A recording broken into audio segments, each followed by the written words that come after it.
What's up, guys? It is Dr. Seth, and I have had a lot of really bad powerlifting meets because of stupid mistakes I've made the week of the meet and on meet day. Some of them, they're silly, some of them are downright sad, but my hope is by sharing those mistakes with you, you're going to be able to learn from them the easy way rather than going through them yourself. So let's get into it. And mistake number one is eating like shit after weigh ins and eating like shit on the platform.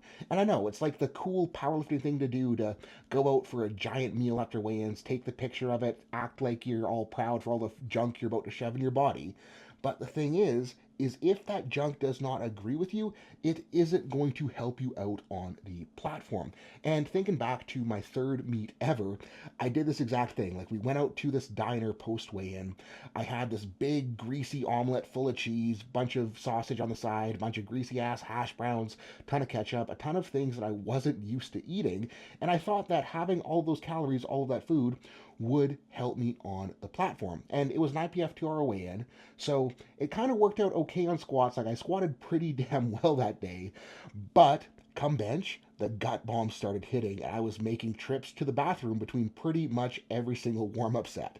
I made it through bench at least okay, but by the time deadlifts rolled around, my guts were a freaking mess, and I missed my third deadlift because I started pooping myself halfway up. So I guess like mistake 1A is if you start pooping yourself on a third deadlift, don't use that as a reason to stop pulling. Just push through it. Poop is lube. You will be way happier pulling that third deadlift than you will be stopping early because you started pooping yourself. And like, if you already started pooping yourself, the damage is done. Pooping yourself more isn't going to hurt more. Missing that third deadlift is going to hurt more. So, mistake 1A, don't stop if you're pooping. Mistake 1, if we are not used to certain foods, if you're used to eating clean, going out for a big greasy post weigh in meal, going out for like a big greasy pre meet day dinner, it's not going to help you on the platform because if you aren't used to digesting certain foods, if it does mess up your digestion, worst case, you're going to shit yourself. Best case, you're going to have a tummy ache on meat day, and even just having a tummy ache can be enough to get in the way of having a perfect day. So if you are used to eating shit, like you might be able to get away with eating shit post weigh in and on meat day. But if you aren't, if you're used to eating relatively clean foods, stick to foods that are normal for you, and you will be so much better off on the platform. That doesn't mean that you can't go with your friends and have a big meal post weigh in. It just means that make choices that you know will digest well because you want to have your digestion on point on the platform so that you do not get all poopy pantsed. And another very dumb mistake that I see a lot of lifters making is not training to the standard of the platform. Like, if you're going to a meet, understand that you need to be hitting squat depth in training. You need to be used to pausing your benches. You need to make sure that you're locking out your deadlifts and then controlling that bar back down to the floor. Because if you aren't used to hitting depth in training, you aren't used to pausing your benches, you aren't used to having a legit deadlift lockout, on the platform, that is going to bite you in your ass. And it bit me in my ass at the first Ghost Clash meet. This was my second meet at my return to 242s. And the big problem that I had is I was attached to the numbers that I was hitting as a 275 and a 308. And in training, I was sacrificing squat depth to squat close to those numbers. And I thought, oh, I'll be fine. It'll be there on the platform. I'll be able to dunk it on meet day. I always dunk it on meet day. And the problem was that on meet day, I didn't dunk my opener and I got called for depth.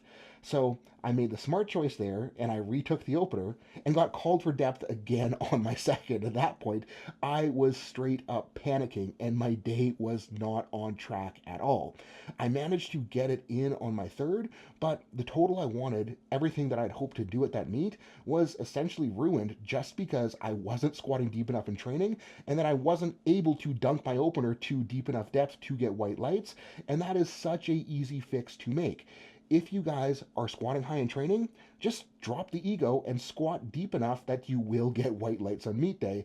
And if you squat deep enough that you will get white lights on meet day, you're going to be able to build off of that and get better. My next run at 242s was worlds better just because I detached myself from the numbers, I made sure I was hitting depth, and my squats turned out way freaking better. And the next mistake I see lifters making way too often is opening too heavy. And I get it. Like, if we open heavy, we think that should set us up for a bigger third. But the problems with opening too heavy are, number one, if we open really aggressively, that's going to take both mental and physical energy away from our third attempt. Like, if we're stressed out by our opener, if we got to get hype from our opener, if our opener is a grinder, it's going to be really hard to bring enough hype to a third. It's going to be really hard to be fresh enough for a third to make sure that we can smash that big third attempt. And by opening lighter, we can conserve energy so we can climb better on our second and then climb better on our third and be set up for a better overall meet. The other downside of opening too heavy is that every time you do a meet, the platform is going to be a little bit different. The squat rack is going to be a little bit different. The monolift is going to be a little bit different. And by opening too aggressively, we're going to have a harder time adapting to those differences because the bar is so heavy. And I think back to the most recent shell shock meet that I did in August. I freaking screwed myself on my squats because I thought that I needed to open aggressively because I had a really big number in my head on my third. But the problem with opening that aggressively is that the platform was plywood on top of AstroTurf, and that AstroTurf had a decent amount of squish in it. And when I picked that opening squat at 860 something ish, my feet squished into the floor. They were wiggling everywhere. I was wiggling everywhere. I felt like I was going to freaking die, and it was just like a matter of surviving my opener.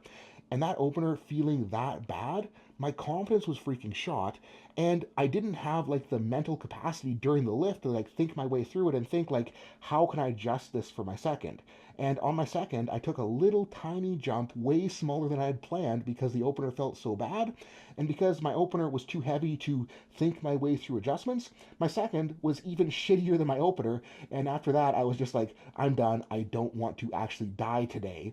And really, I think that those squats, if I had opened lighter on my squats, I probably wouldn't have torn my pec on bench because the whole reason I put what I put on my bar for my third bench is I was trying to make up for my poor performance on squats because I still had that total in mind. Had I opened lighter, I could have adjusted to the platform better. I could have taken a decent jump on my second and made it move better than my opener did, and I could have taken a more real jump on my third and still came out with a decent squat had I just opened, 50 or even 70 pounds lighter. And like, at the end of the day, it is very rare that you hear someone say, oh, my meat would have gone so much better had I opened 40 kilos heavier or 20 kilos heavier or any amount heavier. Like, your opener, its only purpose is to get you in the meat so that you can climb. And I almost want lifters to open so light that they're almost like, this is too light. And like, if we think about the jumps that we make in training, like if we're thinking about how we climb from like our second last warm up to our last warm up to our work set, we're usually making pretty decently sized jumps. And on the platform, we should be comfortable with relatively big jumps because we're comfortable with big jumps in training. So if we're taking these tiny little jumps because we're opening too heavy, we're not letting ourselves figure out the platform. We're not letting ourselves have the ability to climb from attempt to attempt, and really we're just wasting energy that's going to take away from your ability to pull a third deadlift at the end of meet day. And the next mistake is kind of on the same note, but it is having too much hype. Now, this could be being way overhyped, like blowing out your arousal curve and totally forgetting what you're doing on a third. This could also be being way too amped up from the second you touch the barbell on your first squat warm up, because the problem with that is you're going to run out of energy by the end of the day. And if you're too hyped from the very beginning on squats, you might even run out of energy before you're done squatting. And this happened to me in 2021 at my best 242 meet. Like, I was freaking fired up from the moment I woke up that morning. Like, I was like, I am on, I'm gonna smash this. I was rah, rah, rah, rah, rah, rah, rah, rah, rah. And my squat opener, I opened light enough this time, smashed. My squat second, freaking smashed. But by the time I got to my third, I'm like, I'm flat. I couldn't get hyped up. Like I couldn't get myself to where I needed to get for my third because I already burnt myself out. Like I burnt the candle not at both ends. Like I burnt the candle at both ends and in the middle, and I just had no juice left for that third squat. And that was probably one of the most disappointing squat performances I ever had. And like on the platform that day, like I was like trying to like fake the hype. I was trying to like find it. I was like hitting myself on the forehead. I was making way more noise than I needed to because I was like, something please work. And there was just nothing left inside of me. And when I unracked that bar, it felt so freaking heavy. And when I hit the hole, I tried to reverse it, but I just kept going down. And like, had I just been calmer through the morning, had I been calmer at home, had I been calmer on the drive to the meet, had I been calmer through my gentle warms, had I been calmer through all of my squat warm ups, I'd be willing to bet that I would have had a better third squat on that day. And lucky for me at that meet, it was a very long meet. Like it was a 4 flight meet that went through all 4 flights, and I was able to take a nap after squats, and I was still able to salvage a decent bench and a decent deadlift. But I just didn't have the same pop I wanted to have or expected to have on bench and on pulls because I blew my load on squats. And powerlifting, it is a matter of conserving energy so that by the time that third deadlift rolls around, we can unleash everything that we have. And if you burn yourself out before that point or even earlier, it's not going to be the meat that you wanted. And it just becomes a matter of knowing how much hype do you need to make this attempt go, and then making sure that you don't expend more energy than you need to so that you can get to the end of the day and bring it when it comes time to really bring it. And the next one is probably a mistake that only I would make, but that is pulling the Bloat Master 5000. For the meet that I did after the 242 meet I just talked about, like up until 3 weeks out, I was like, I'm going to be 242. And then at 3 weeks out, I was kind of like, I'm traveling this meet. I really don't feel like cutting. I'm 255. I'm going to bloat up and I'm going to feel so good on the platform because I'm going to be so much heavier than I was, and everything is just going to be awesome. And unlike the eating like shit, I did this with clean foods. I did this with rice. I did this with salt. I did this with water. I did this with just carbs and food that I was used to eating. So I put on about 20 pounds of body weight in a 2 week period, and I thought I was going to be insane on the platform. Now, the problem with this meet is that it was at the Tampa Fit Expo in the Tampa Convention Center. The parking garage was like a mile away.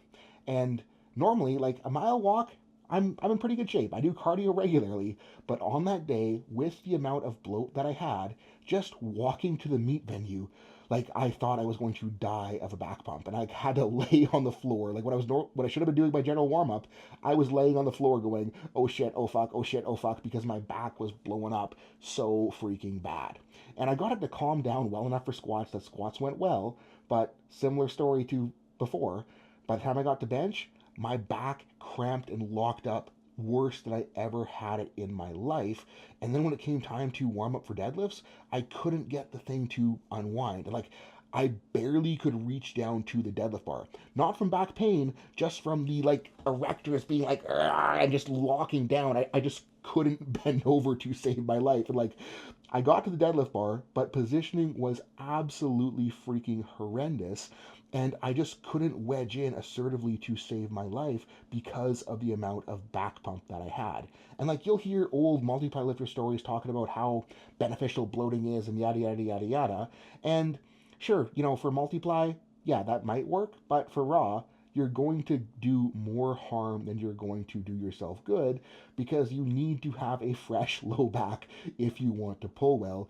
And if you died of a back pump walking to the meet, you're going to have a hard time pulling well on meet day. So, like, if you are under your weight class by a significant margin, you might think you're going to get some bonus points by filling that weight class out at the last minute, but I'd say it's more than likely that you're going to do yourself more harm than good by putting on too much weight too fast right at the end of a meet prep. And on the opposite end of the Bloatmaster 5000 is doing a cut that you have no business doing. Now, who has no business doing a cut? On one side, we have lifters that are way too inexperienced to ever think about cutting, and they just need platform experience at this stage of their powerlifting career, and they just need to focus on getting stronger. And like, yes, being lighter at weigh-in will improve your dot score, but if you have a 300 point dot score, like it's not worth cutting, it's not worth the pain. Just focus on getting better and getting stronger, and that will improve your dot score at a more consistent and more reliable weight, and that could set you up to cut once you get to the point where you are competitive at a big scale. Because reality is in powerlifting, as much as people want to hate on Wilks, hate on dots, like a Wilks score, a dot score, that's how you win big meets, and it is important. But to get to the point where you can win big meets, you first need to be strong enough to win a big meet, and then you can think about cutting. Now, the other side of doing a cut that you have no business doing is if you are way too freaking heavy to make that cut. And this is back to my first run, or I guess my second run at 242. My first run at 242 after coming down from the 308s, I went from 270 down to 242. And just because I could do the cut does not mean that I should have done the cut, because I have never felt so unlike myself on a meet day. Like my legs were just not there, my brace was just not there, my triceps were just not there. And had I just not been as aggressive with the cut, had I either been more disciplined through the meat prep and been lighter so the cut was at least of a reasonable size, I probably would have had a better day. Had I just been a 275 and not done the Bloatmaster 5000 like I did at the other meet, I probably would have had a much better day.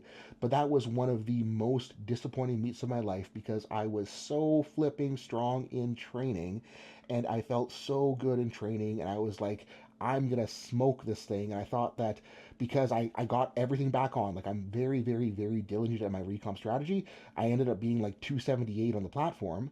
But the physical demands, the mental demands of cutting, I just didn't have it on the day.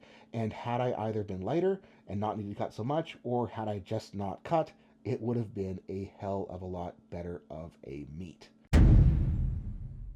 And the last mistake I'm going to talk about today is a powerlifting classic, and that is missing an opener and then going up on a second. And I do get this, because if we miss an opener and it's on something technical, like we missed a rack command, we missed a squat command, we missed a press command, we jumped the down command on deadlifts, we just did something silly and missed on technicality, it is really tempting to want to go up. Even if like you miss a opener that should be easy because you just like misgrooved it, you lost your brace, you did something stupid, it still is really freaking tempting to go up, because by not having that opener on the cards, if we were to retake that opener, like we're kind of knocking off potential for a third. And everybody, again, we want to have the biggest total possible, and most lifters in the moment will think that by going up after a missed opener, they're still going to have the best chance at the biggest possible total. But the problem with that is that it's a huge gamble, because we have no freaking clue how our second is going to go. And by going up after a missed opener, we're setting ourselves up for a lot of risk, because we might make the same stupid mistake again. That bar might feel heavier than we thought it was going to feel, and we might miss our second for the same or a different reason than we missed the opener. And at that point, if you miss your opener, you went up and you missed your second, you're going to be pretty screwed on your third. It's going to be very, very, very hard to overcome that third if you already did go up on your second. And like the last thing that we want to do as a powerlifter, other than go out injured, is going out with a bomb. And I've done this, like I've screwed up, and this is probably the mistake that stings the freaking most in my entire powerlifting career. It was my second last multiply meet that I did, and I had the best squat of my life up to that point. Like arguably one of the best squats that I've ever had. Like I'm way more proud of this squat than any of the raw squats I've done up to this point, because I put 500 kilos on the bar. I squatted 1102 in multiply. Depth was freaking pristine. Like not even like pristine for multiply. Like it was freaking pristine. I dunked that shit. I stood up solid. Like it was a hard squat, but it was clean. And I was so freaking stoked to crack that 1102 milestone, because this was my first multiply meet back after blowing my knee. My best multiply squat before that was 1003. So like to come back from a blown knee and put 100 pounds, 99 pounds on a multiply squat, like I was so proud of myself for that. The problem with that squat is that I bombed out on bench at that meet.